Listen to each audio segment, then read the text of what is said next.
Good morning students. पिछले video में हमने वाक्य की परिभाषा, उद्देश्य और विधेय के विषय में पढ़ा था। आज हम वाक्य भेद पर चर्चा करेंगे। जैसा कि मैंने आपको पहले भी बताया था कि आपके 9वीं कक्षा के पाठ्यक्रम में अर्थ की दृष्टि से वाक्य भेदों को शामिल किया गया है, अतः हम आज उनके विषय में ही पढ़ेंगे। अर्थ की दृष्टि से वाक्यों के 8 भेद होते हैं। अब 8 भेदों को हम एक एक करके उन पर चर्चा करेंगे। पहला है विधानवाचक वाक्य। जिन वाक्यों में किसी क्रिया के करने या होने का सामान्य कथन हो, अर्थात सामान्य रूप से होने या करने की क्रियाओं का बोध करवाने वाले वाक्य विधानवाचक वाक्य कहलाते हैं। यानी कि इन वाक्यों में हम उन वाक्यों का प्रयोग करते हैं जिन्हें हम अपने जीवन में, दैनिक जीवन में हम साधारण तौर पर प्रयोग में लाते हैं। जैसे गंगा हिमालय से निकलती है। हमें ये बात पता है कि गंगा हिमालय पर्वत से ही निकलती है। हम ये नहीं कह सकते कि गंगा कंचनजंगा से निकलती है, अतः वह विधानवाचक वाक्य के अनुरूप नहीं होगा। दूसरा है झूठ बोलना पाप है। हम सबको पता है कि झूठ बोलना पाप होना एक सामान्य बात है, लेकिन हम ये नहीं कह सकते कि झूठ बोलना पुण्य है। जो वाक्य बनाने का जो हमारा कर्म होता है उसके हिसाब से ये वाक्य ठीक है, परंतु विधान के अनुसार ये वाक्य गलत है कि झूठ बोलना पुण्य है। सूर्य पूर्व से निकलता है। सूर्य को हम पश्चिम से निकलता है नहीं कह सकते। मनुष्य भोजन खाता है। मनुष्य का कार्य क्या है? भोजन खाना है। अगर हम इसे कहें मनुष्य घास खाता है तो यह वाक्य विधानवाचक वाक्य नहीं होगा। अतः इसके बारे में हम ये भी कह सकते हैं कि उपरोक्त सभी वाक्य हमारी दिनचर्या में सामान्य रूप से प्रयोग होते हैं। दूसरा है निषेधवाचक वाक्य। निषेध का अर्थ, जैसा कि इसके नाम से ही हमें पता चल रहा है कि निषेध यानी कि मनाही। जिन वाक्यों में किसी कार्य के निषेध, मनाही या न होने का बोध हो, निषेधवाचक वाक्य कहलाते हैं। इन्हें हम नकारात्मक वाक्य भी कहते हैं। जैसे मैं आज नहीं लिखूंगी, यानी कि यहाँ पर न लिखने का बोध करवाया जा रहा है कि वह नहीं लिखेगी। राम दिल्ली नहीं जाएगा, इस वाक्य में जो है राम के दिल्ली न जाने का बोध हमें हो रहा है। आज अध्यापक कक्षा में नहीं आए, यानी कि इस वाक्य से हमें पता चल रहा है कि अध्यापक जी आज कक्षा में नहीं आए थे। सोनू ने खाना नहीं खाया, यहाँ सोनू के न खाना खाने का पता चल रहा है। तीसरा है आज्ञावाचक वाक्य। आज्ञा यानी कि आज्ञा, जिन वाक्यों में आज्ञा दी जाए, परंतु इनमें सिर्फ आज्ञा दी नहीं जाती। जिन वाक्यों में आज्ञा, अनुमति, यानी कि अनुमति का अर्थ क्या है कि कोई भी कार्य करने के लिए किसी से निवेदन करना, निर्देश, किसी को इंस्ट्रक्शंस देना, या प्रार्थना का बोध होना, या किसी से कोई भी रिक्वेस्ट करना, इस तरह के वाक्य जब भी हमारे सामने आ जाएं तो वे आज्ञावाचक वाक्य कहलाते हैं। जैसे वहाँ जाकर बैठो, यानी कि इस वाक्य में हमें पता चल रहा है कि कोई भी मनुष्य किसी दूसरे को वहाँ जाकर बैठने का निर्देश दे रहा है। कृपया आगे चलें, यहाँ पर कृपया शब्द हमें प्रार्थना का बोध करवा रहा है, तो ये किस तरह का वाक्य हो जाएगा? आज्ञावाचक वाक्य। आप चुप रहो, यहाँ पर चुप रहने की आज्ञा दी जा रही है। तुम जा सकते हो, यहाँ पर जाने के लिए अनुमति मांगी गई है और फिर उसे अनुमति मिल भी गई है। अतः इस प्रकार के जो वाक्य हैं वे सभी आज्ञावाचक वाक्यों में आ जाते हैं। परंतु इसमें विशेष बात ध्यान देने योग्य यह है कि कभी कभी निषेधात्मक शब्द का प्रयोग भी आज्ञावाचक वाक्यों में हो जाता है। तो अब आप लोग ये सोचेंगे कि कौन सा वाक्य निषेधवाचक होगा और कौन सा आज्ञावाचक होगा।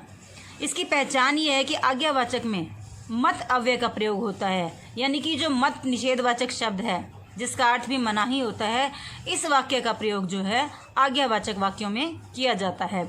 जैसे यहाँ मत बैठो, यहाँ पर ना बैठने के लिए जो है आज्ञा दी जा रही है कि तुम यहाँ मत बैठो। झूठ मत बोलो, यहाँ पर भी झूठ ना बोलने के लिए कहा जा रहा है। वहाँ मत जाओ, वहाँ ना जाने के निर्देश दिए जा रहे हैं।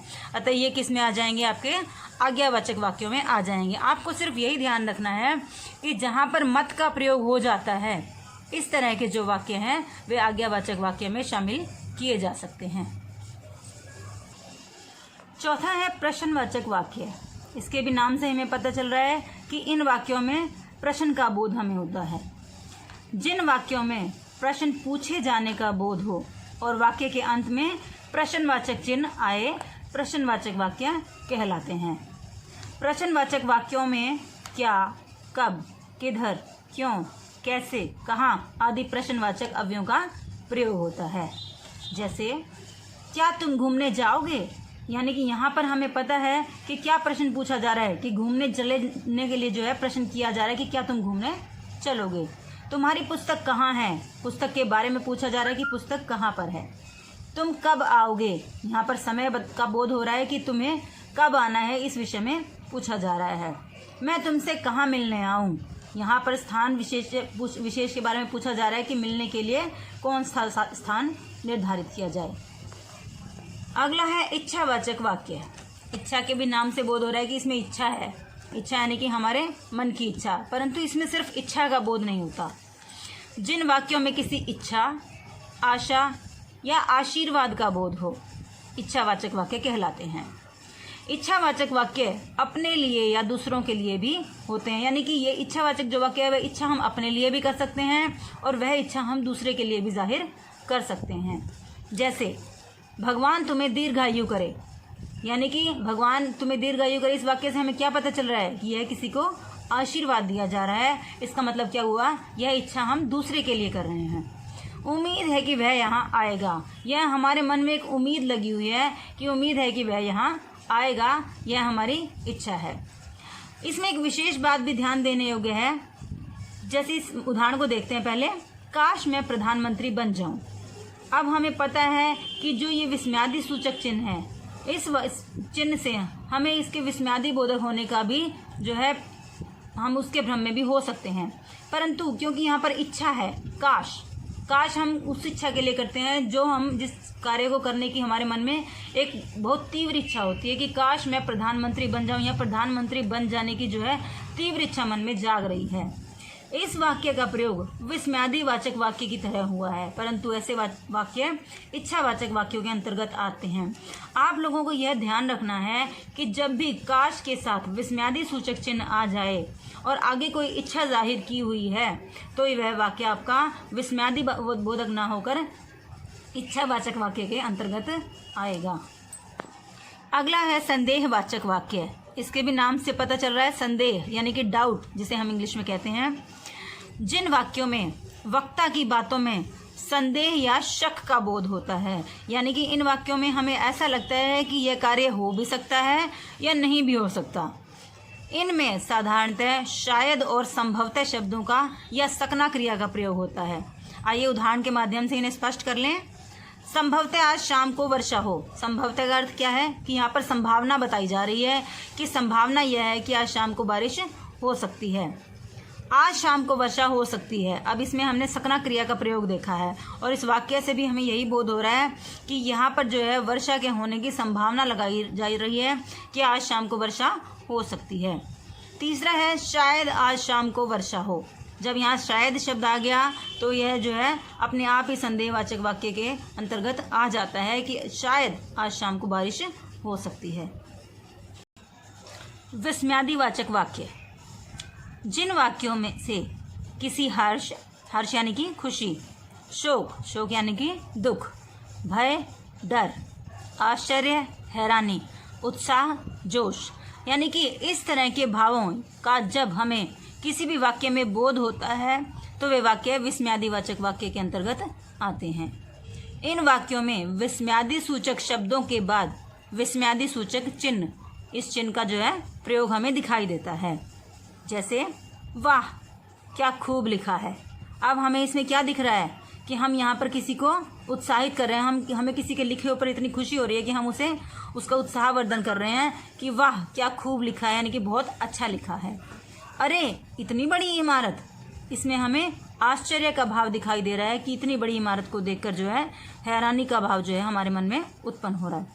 हाय मेरी बहन छत से गिर पड़ी। अब इसमें क्या है, दुख का भाव प्रकट हो रहा है कि बहन जो है छत से गिर पड़ी और उसके छत से गिरने पर जो है दुख का भाव मनुष्य के मन में आ जाता है। अभी मैंने आपको पिछले इच्छावाचक वाक्य में बताया था कि जब काश के साथ विस्मयादि सूचक चिन्ह आ जाए तो वे इच्छावाचक के अंतर्गत आ जाते हैं। ये बात हमें यहाँ पर भी ध्यान रखनी है। इसका आखिरी भेद है संकेतवाचक वाक्य। संकेत यानी कि एक कार्य का होना दूसरे कार्य की तरफ संकेत करे। जिन वाक्यों में एक क्रिया के दूसरी क्रिया पर निर्भर होने का बोध हो, निर्भर होने का अर्थ क्या है कि वह क्रिया जो है, एक क्रिया जो है दूसरी क्रिया पर डिपेंड हो, कि एक क्रिया का होना दूसरी क्रिया को निर्धारित करता है।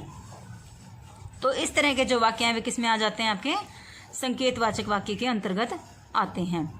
इनकी एक खास पहचान और भी होती है कि इन वाक्यों में हम संबंधवाचक समुच्चय बोधक, जिन्हें आप इंग्लिश में कोऑर्डिनेटिव कंजक्शन कहते हैं, का प्रयोग भी हम देख सकते हैं। जो है खास तौर पर इसमें सिर्फ दो ही तरह की जो कंजक्शंस है वो यूज़ होती हैं, जैसे यदि, तो या अगर और तो, इनका ही जो है हम अधिकतर प्रयोग देखते हैं। परंतु ये कोई ज़रूरी नहीं है कि शुरुआत हमारी यदि या अगर से हो। आइए उदाहरण से देख लें। यदि वह जल्दी उठेगा तो समय पर पहुंच जाएगा, यानी कि समय पर पहुंचना किस पर निर्भर करता है, जल्दी उठने पर। तो जो है समय पर पहुंचना किसकी तरफ संकेत कर रहा है, उसके जल्दी उठने पर। यदि वह जल्दी उठेगा तभी वह समय पर पहुंचेगा। अगर थोड़ा जल्दी चलते तो बस नहीं छूटती, यानी कि बस का ना छूटना किस पर निर्भर है, जल्दी चलने पर। मेहनत करोगे तो अच्छे अंकों से पास हो जाओगे। अब यहाँ पर हमें ना तो यदि दिख रहा है ना अगर दिख रहा है, लेकिन ये एक अंडरस्टूड सी बात है कि यहाँ यदि या अगर दिखाई देगा। तो यहाँ पर जो है मेहनत करने पर ही जो है अच्छे अंक आना हमारा निर्धारित है। तो इस प्रकार के जो वाक्य हैं जो कि समुच्चय बोधक अवयवों से जुड़े होते हैं, ये वाक्य आपके संकेतवाचक वाक्यों के अंतर्गत आते हैं। उम्मीद है आपको वाक्य के भेद अच्छे से समझ आ गए होंगे। अगली वीडियो में हम जो वाक्य परिवर्तन है उसके विषय में पढ़ेंगे।